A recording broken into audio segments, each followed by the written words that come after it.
Vamos tentar, né? Boa noite, internautas. Boa noite, pessoal. Pediram de última hora para ajudar. Vamos ver o que eu consegui fazer em 24 horas. Bom, vamos falar hoje do capítulo 3, segunda parte do livro Evolução em Dois Mundos, Corpo Espiritual e Evolitação. Se eu apagar aquela, vai piorar muito. Senão não vai dar para ver o desenho. Apagar qual? Essa aqui. Não, tá bom. Então tá bom, vamos lá.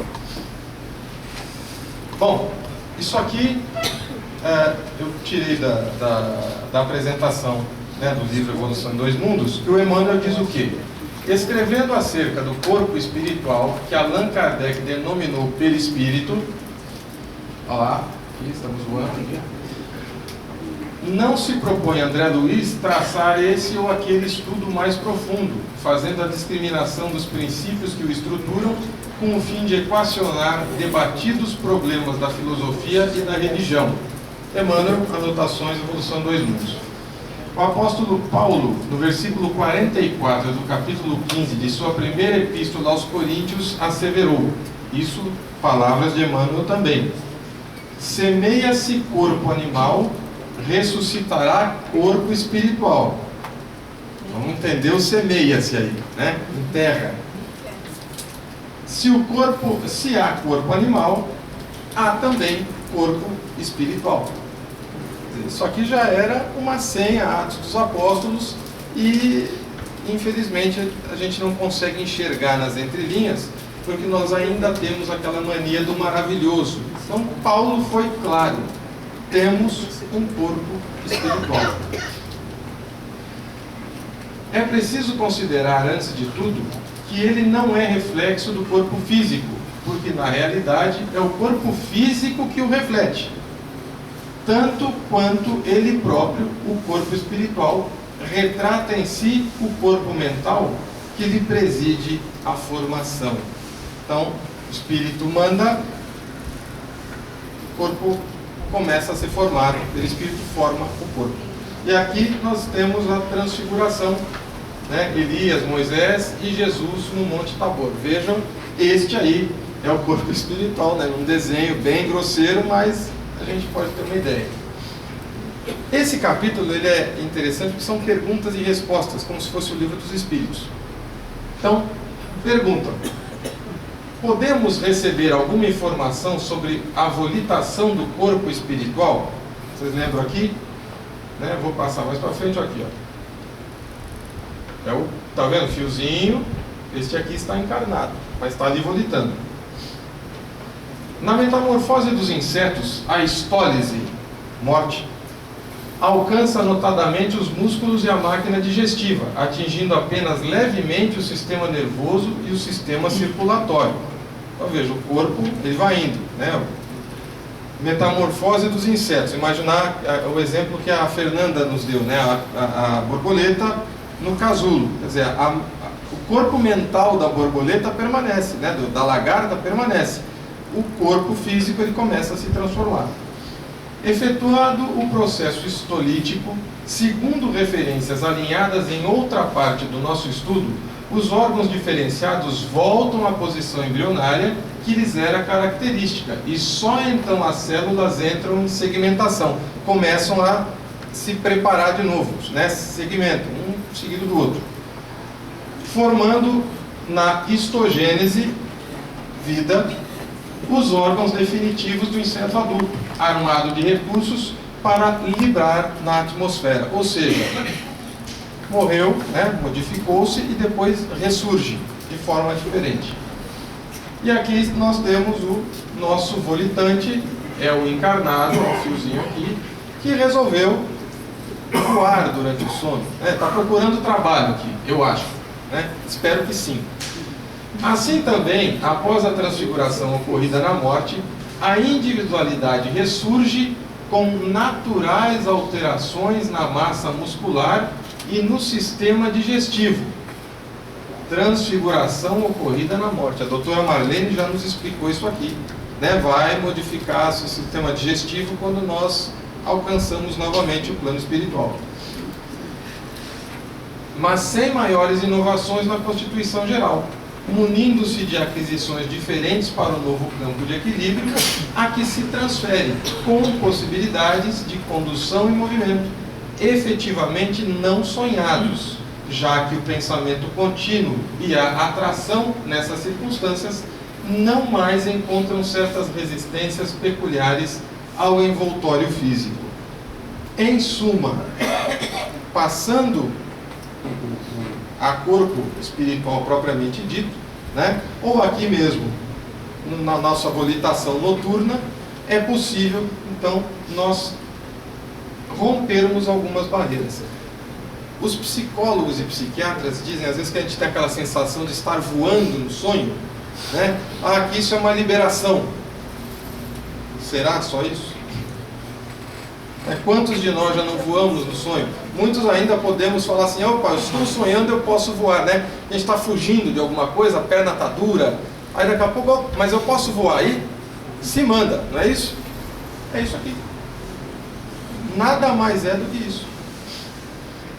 Aqui já são, não ficou legal, mas aqui já são 2 desencarnados volitando.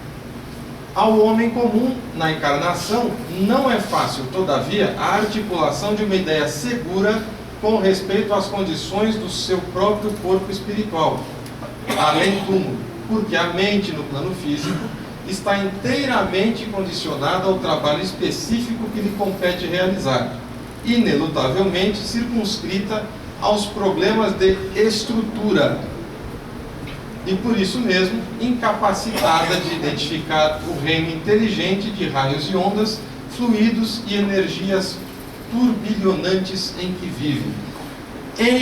Estando encarnados, a gente não faz ideia do que é possível fazer. Essa é a questão. Ah, eu posso, puxa, então quer dizer que eu vou volitar, ah, que bom. Mas não é só isso. Tem uma série de outras coisas que a gente pode fazer. Só que nós estamos o quê? Circunscritos à matéria.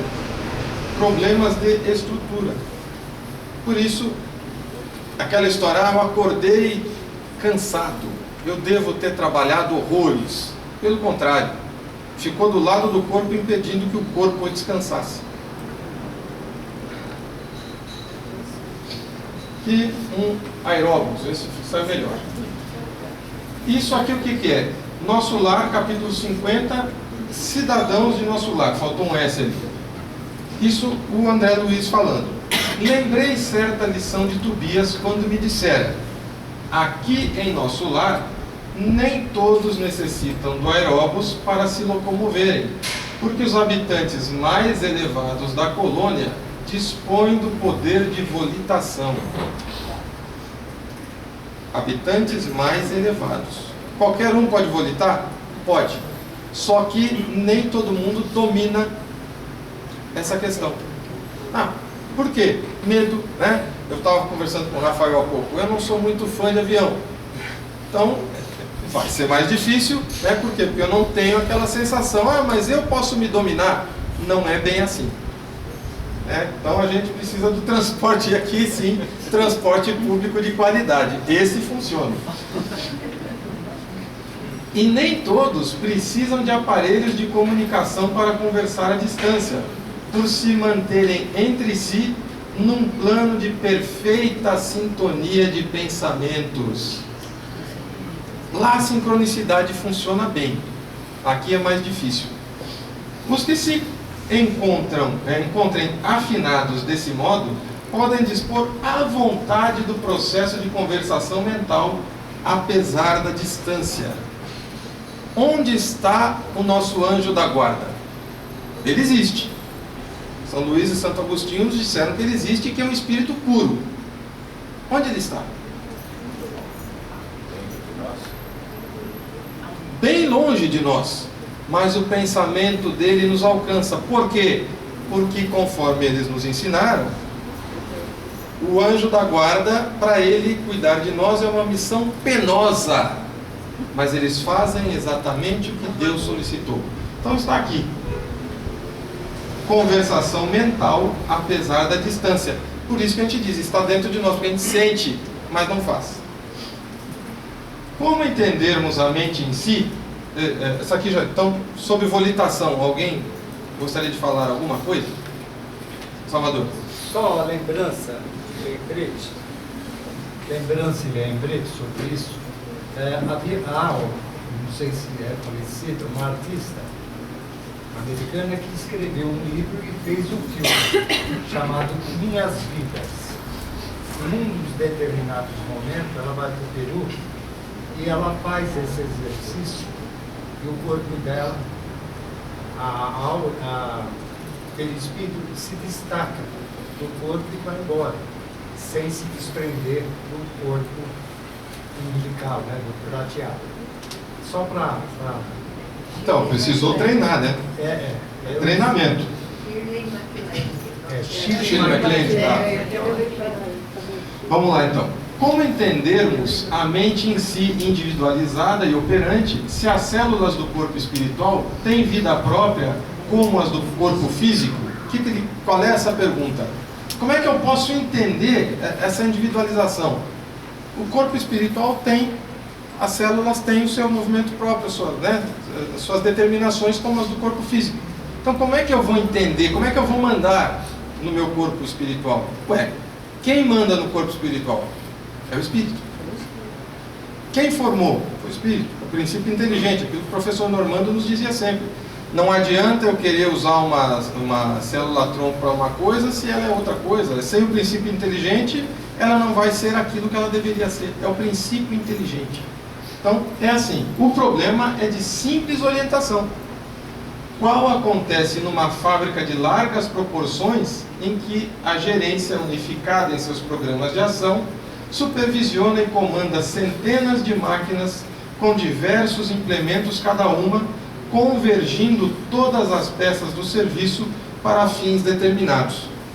É o princípio inteligente. Então ele domina todos. Nós não somos uma casca, uma cebola, conforme a doutora nos ensinou. Então, o Espírito domina todas essas partes da cebola. Todas as camadas. Tudo. As camadinhas são todas dominadas pelo Espírito. Então não tem como escapar disso. Mas como é que eu faço? O Espírito está determinando. É isso que a gente precisa lembrar sempre. Certas coisas a gente deixa de fazer ou faz achando que está sendo orientado, não. Eu ainda comando.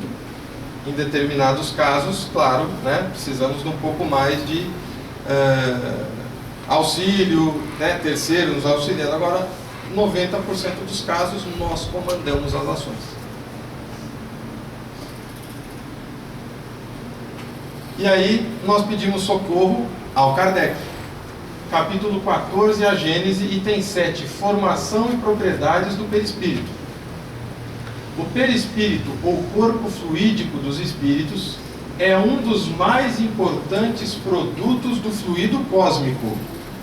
É uma condensação desse fluido em torno de um foco de inteligência ou alma. Aí, princípio inteligente. Já vimos que também o corpo carnal tem seu princípio de origem nesse mesmo fluido, condensado e transformado em matéria tangível. No perispírito, a transformação molecular se opera diferentemente, porquanto o fluido conserva a sua imponderabilidade e suas qualidades etéreas. O corpo perispirítico e o corpo carnal têm, pois, origem no mesmo elemento primitivo. Ambos são matéria, ainda que em dois estados diferentes. E essa questão da matéria do perispírito, ela é interessantíssima e importantíssima. Por quê? Porque depende de cada planeta que estejamos, é a densidade desse perispírito. Do meio onde se encontra é que o espírito extrai o seu perispírito. Isto é, esse envoltório ele forma dos fluidos ambientes. Resulta daí que os elementos constitutivos do perispírito naturalmente variam conforme os mundos. E logo em seguida ele vai falar de Júpiter. Então meu perispírito em Júpiter é diferente do meu perispírito na Terra.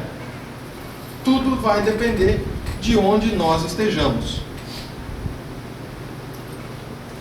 Quais os mecanismos das alterações de cor, densidade, forma, locomoção e ubiquidade do corpo espiritual?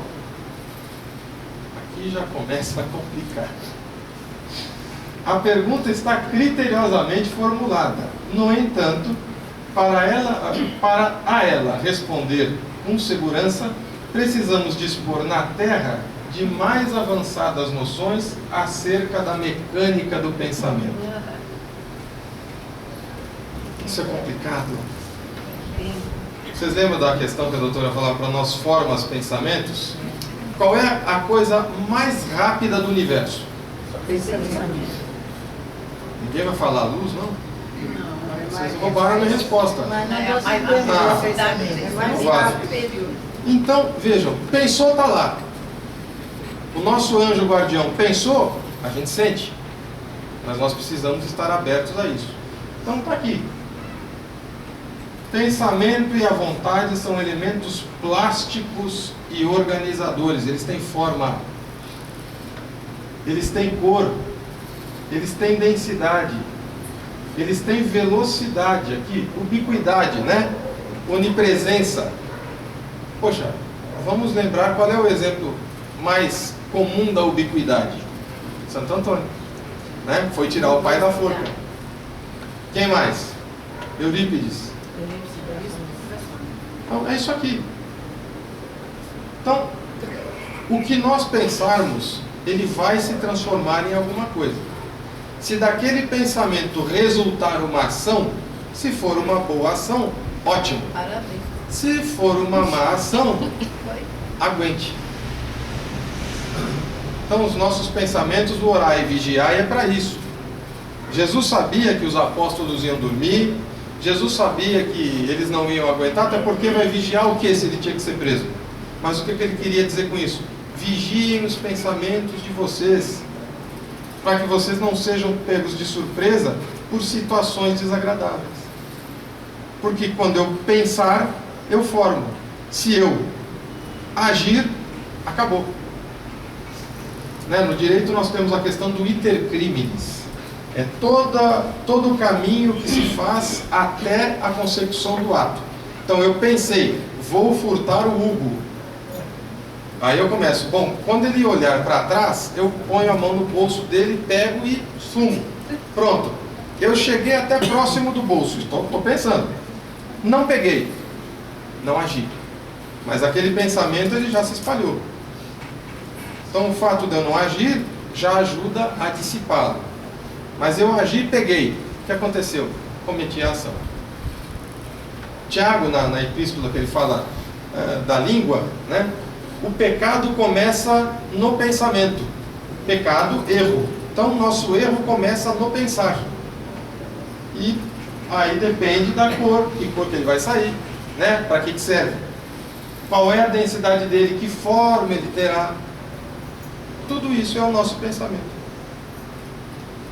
E o Emmanuel, pensar é criar. Como é que Jesus formou a Terra? Pensamento. É por aí.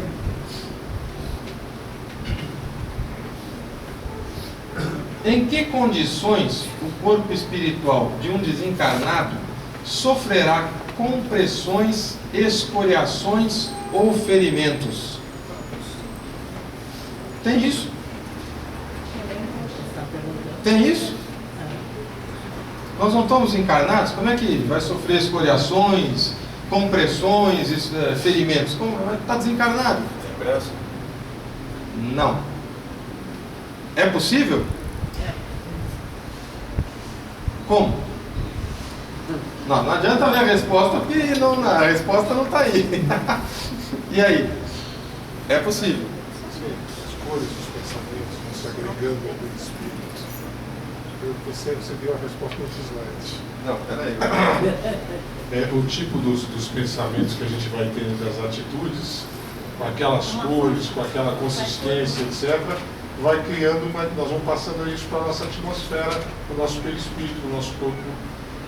E aí, a soma delas vai nos dando uma aparência mais luminosa ou mais escura.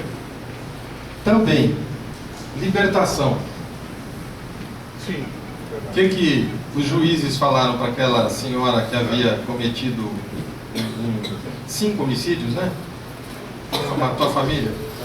Agiste como loba, loba serás. Licantropia, que aconteceu, ela transformou-se numa loba.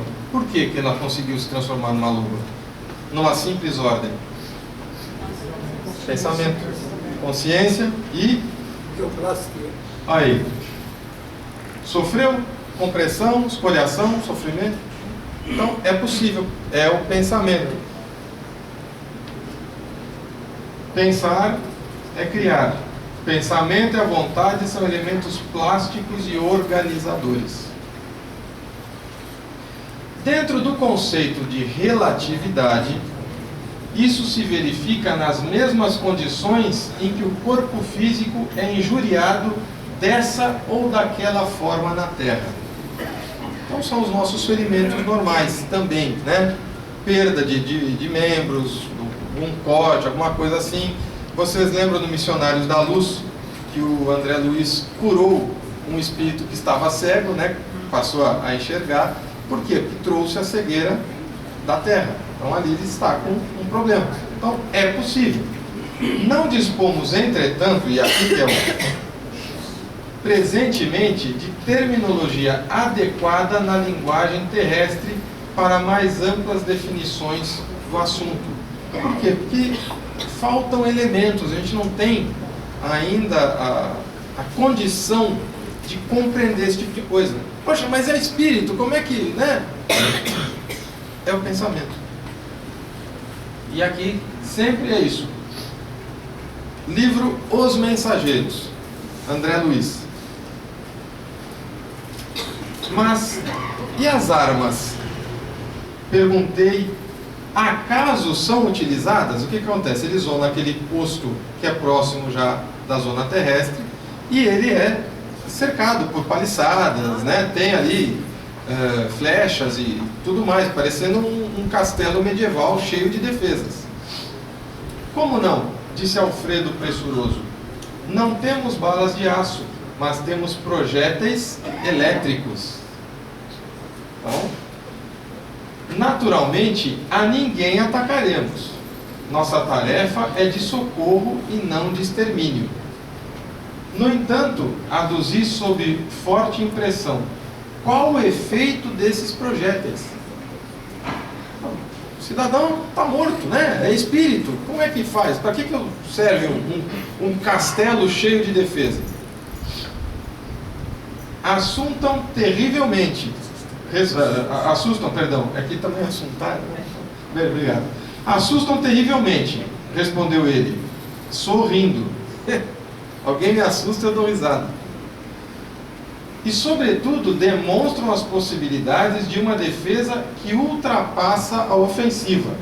Mas apenas assustam? Quer dizer, a defesa, o que ele faz?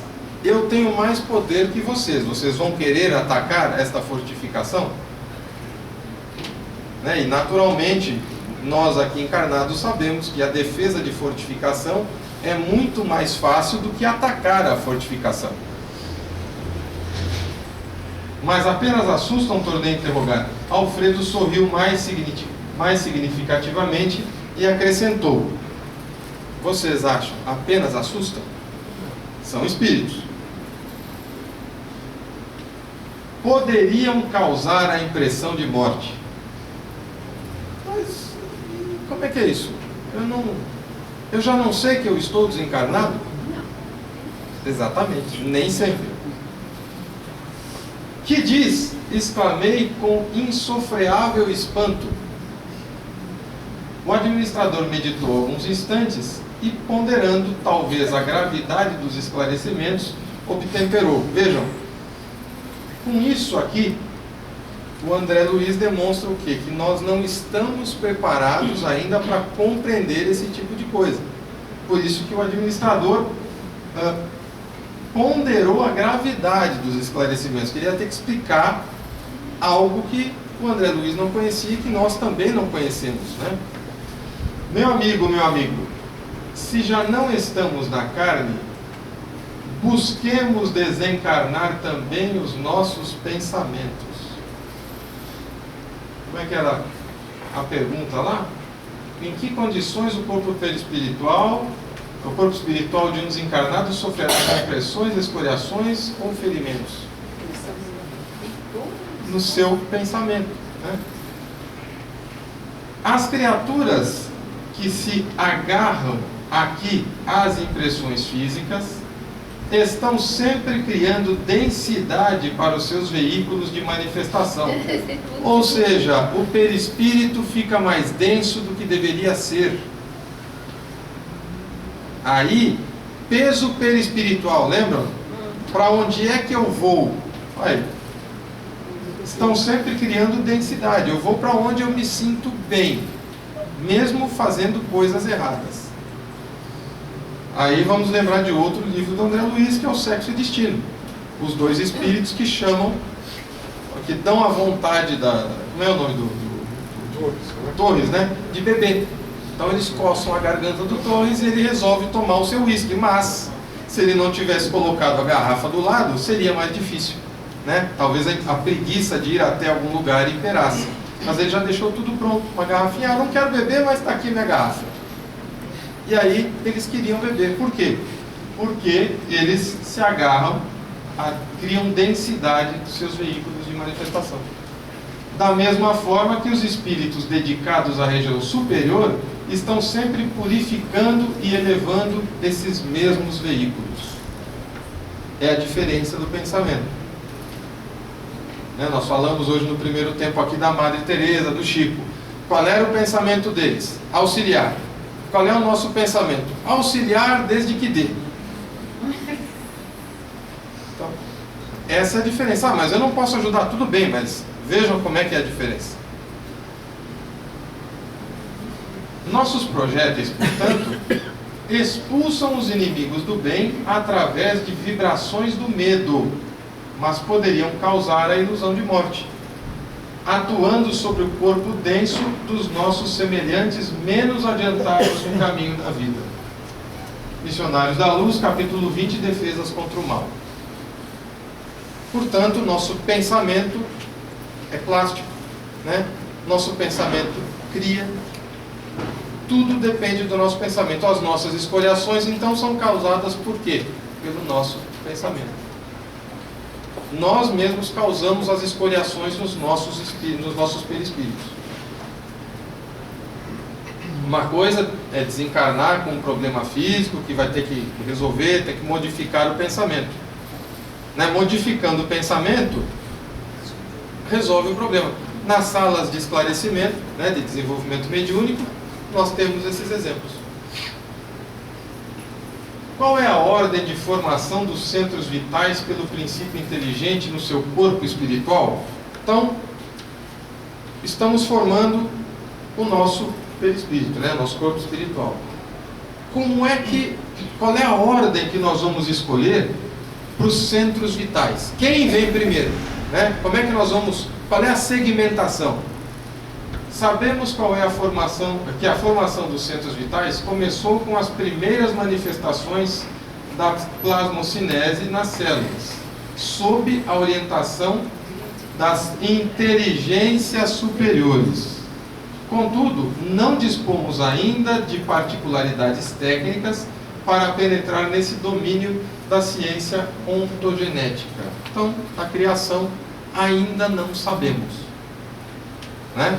São mistérios que nós vamos descobrir mais tarde, quando nos elevarmos um pouquinho mais, quando o nosso pensamento servir para auxiliar, servir para se depurar, e não para tentar levar vantagem.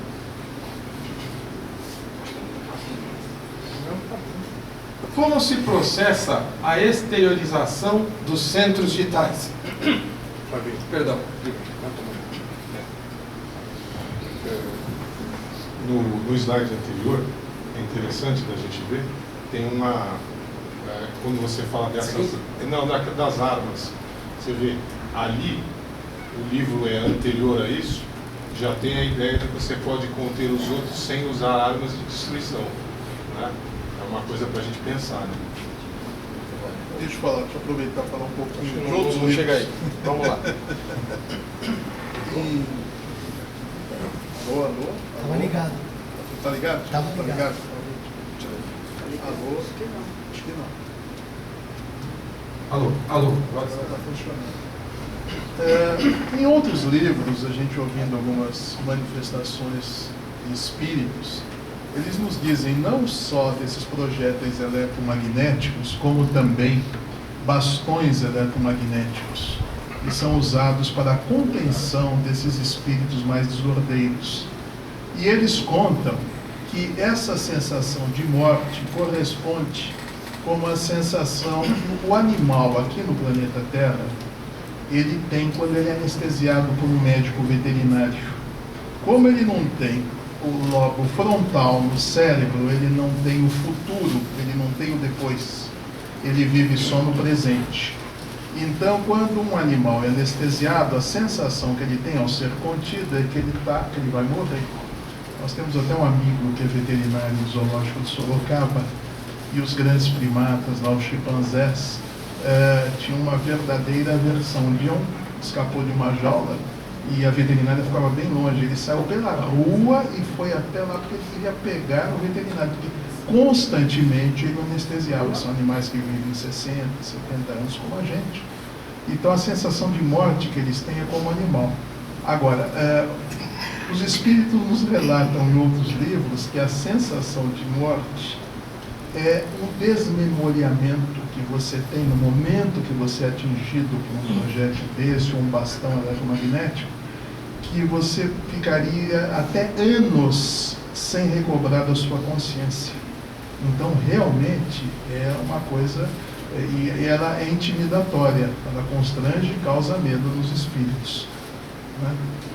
Ou seja, é o pensamento deles arraigado a esse tipo de coisa. Então, pensamento é tudo. Por favor, isso.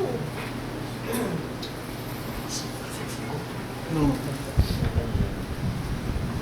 Isso é um processo reeducativo?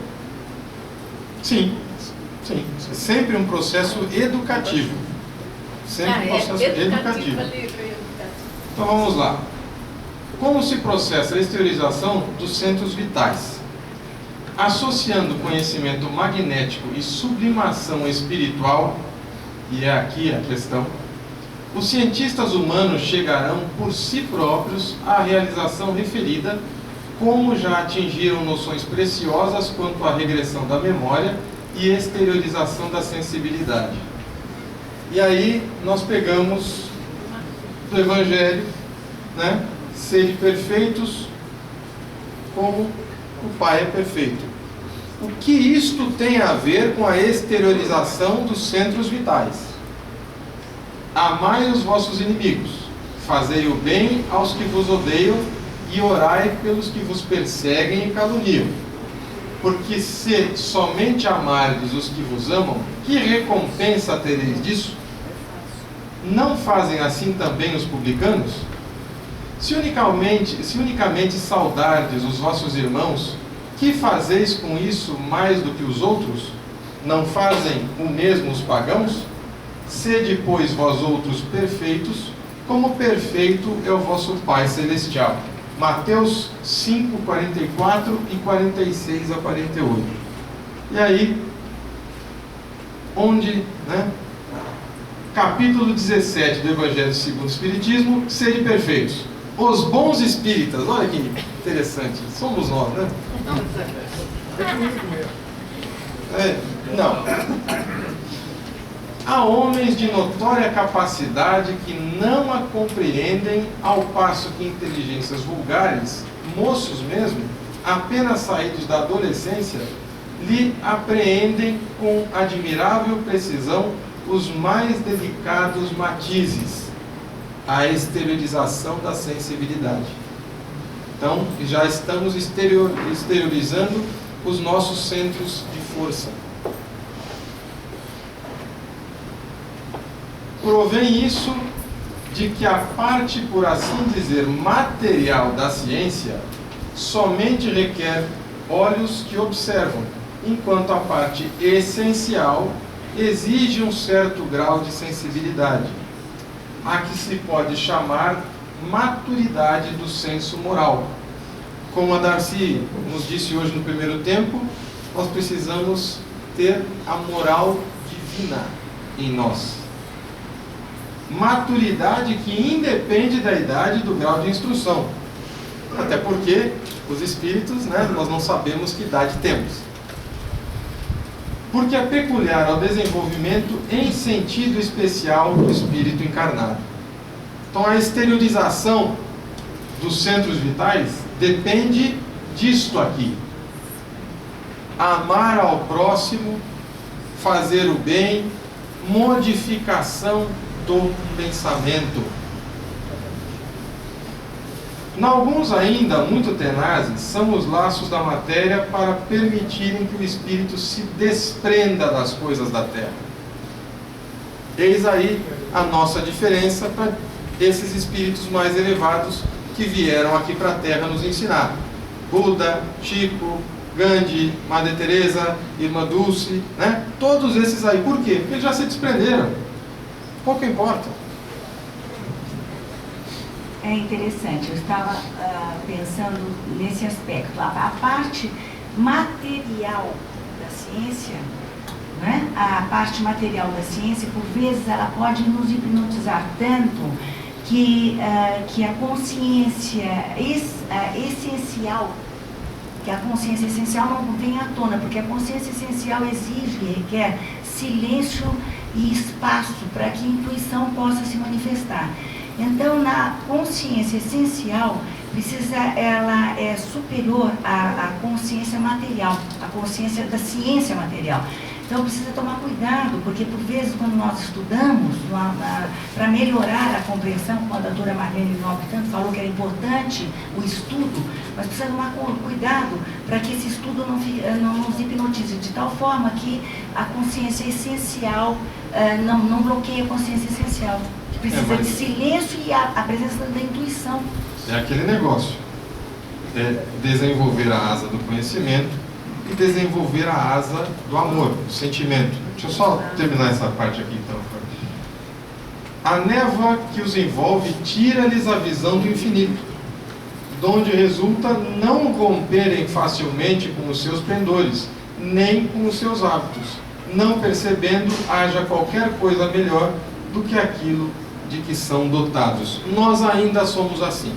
A gente tenta se desprender em algumas situações, tenta fazer a caridade na medida do possível, mas nós ainda somos um pouco arraigados a isso aqui.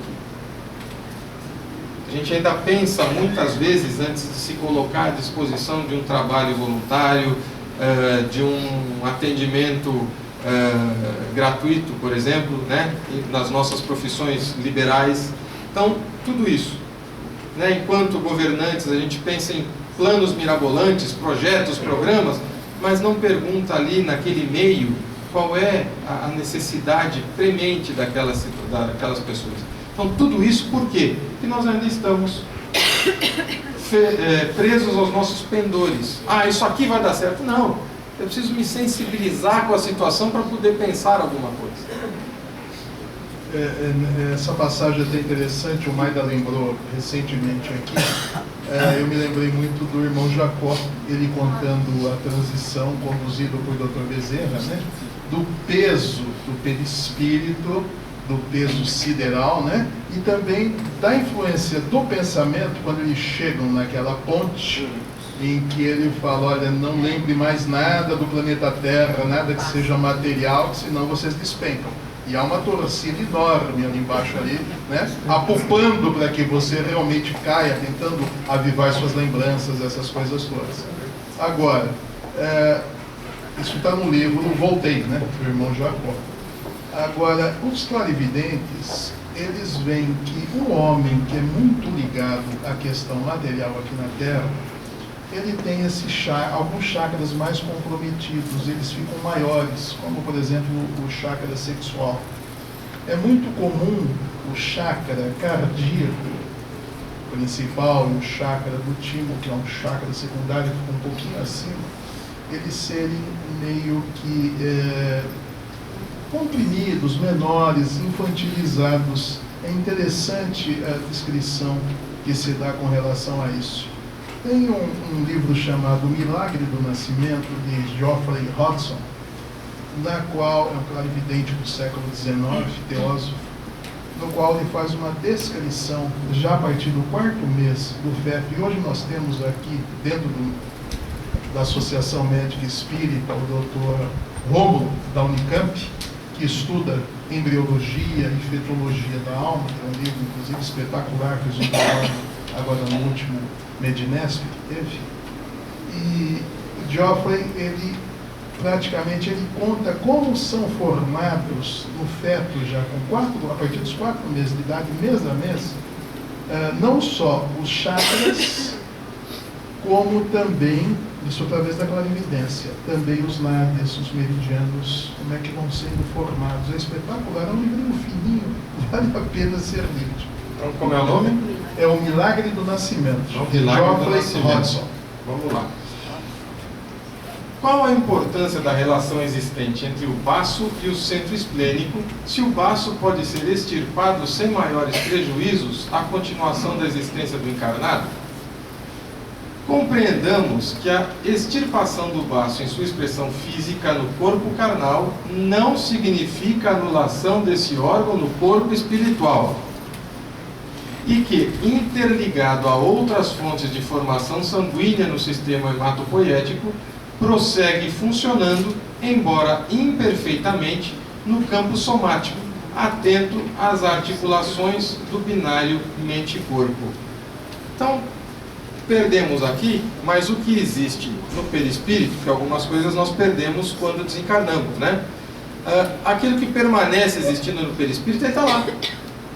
Nós perdemos aqui, só que precisamos aprender a reutilizar, fazê-lo funcionar novamente.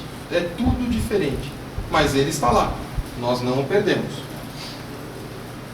Como compreendermos a situação dos centros vitais no caso dos ovoides? Vocês lembram dos ovoides, né? Espíritos que vão se desgastando o perispírito em vinganças, em situações difíceis, até ficarem uma bolinha.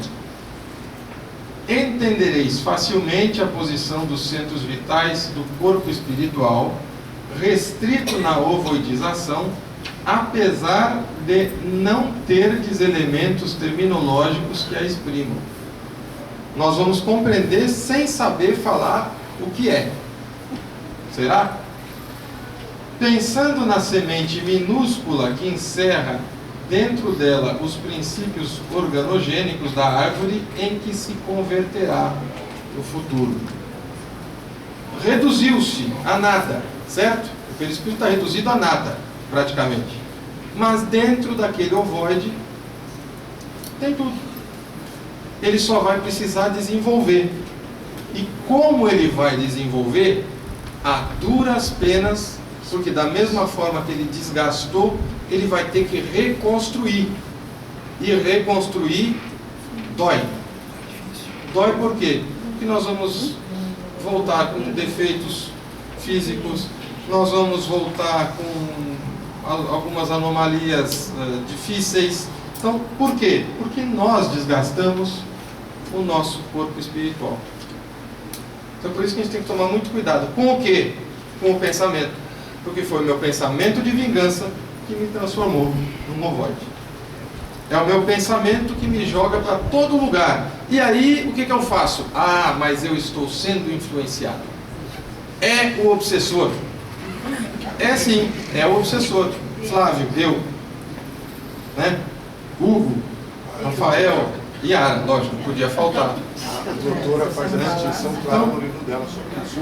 O Hugo está lembrando que a doutora, na Obsessão e Suas Máscaras, ela faz a distinção clara. Ou seja, ninguém tem nada com isso, somos nós. Nós dominamos os nossos pensamentos, nós dominamos o nosso corpo. Vamos esquecer aquelas obsessões gravíssimas. Vamos esquecer. O próprio Kardec nos diz, repito, 90% dos nossos problemas espirituais nós resolvemos sem auxílio de terceiros. Ou seja, 10% são graves, o resto, nós. E aí, quando a gente se transformar nisso aqui, ninguém tem nada com isso. Sou eu. Por quê? Porque um dia a gente chega aqui. Por enquanto nós estamos aqui. Não dá para ver direitinho aí de trás? Jesus está salvando um cidadão que está se afogando aqui. Deve ser o Pedro que tentou andar na água. E aqui Jesus pensando no nosso planetinha. E será que foi fácil pensar nesse planetinha? Vocês lembram que na semana passada, né, ou retrasada, eu falei o quê? Que foi tão sutil a criação da Terra que Jesus pensou inclusive em como formar os continentes, como ser a cordilheira para que um não atrapalhe o outro, para que haja o comércio, para que haja a evolução, para que as pessoas troquem ideias e se conheçam. Ásia e Europa, a Eurásia, a cordilheira é horizontal, na América é vertical. Os climas são diferentes, na Eurásia não é. Quando é inverno, quando é verão. Ah, mas no deserto, bom, né? Mas é inverno também, apesar de fazer 50 graus. Né? Mas é inverno. Quer dizer, até nisso, nessa coisinha, essa filigrana, Jesus pensou. Será que é muito fácil fazer isso aqui? Agora, para isso aqui, ele precisou aprender tudo aquilo que o André Luiz falou para nós. Era uma placa só, né? Depois soltou, era uma placa só, depois elas foram se afastando. Mas para isso precisou pensar, né? Elas se encaixam perfeitamente. A Pangeia foi pensada, não foi aleatório. Então vocês vejam aí que o professor Paulo sempre nos lembra. Tudo é programado. Até Jesus programou a Terra e por isso que ele sabe tudo de nós. Por isso que por enquanto nós estamos nessa posição aqui. E olha ele aqui. Ele não quer saber o que nós fizemos, ele nos salva. Por quê? Porque mais tarde nós teremos as nossas formas de ressarcimento à justiça divina. Então, a função de Jesus, lembra que ele nos disse: eu não vim aqui para vos julgar, eu vim ensinar. Ele ensinou, o julgamento é nosso. Perguntas? Se ninguém perguntar, é porque todo mundo ou entendeu tudo ou não entendeu nada. Tudo bom? Bom, então, avisos. Vou aproveitar que o microfone é meu mesmo.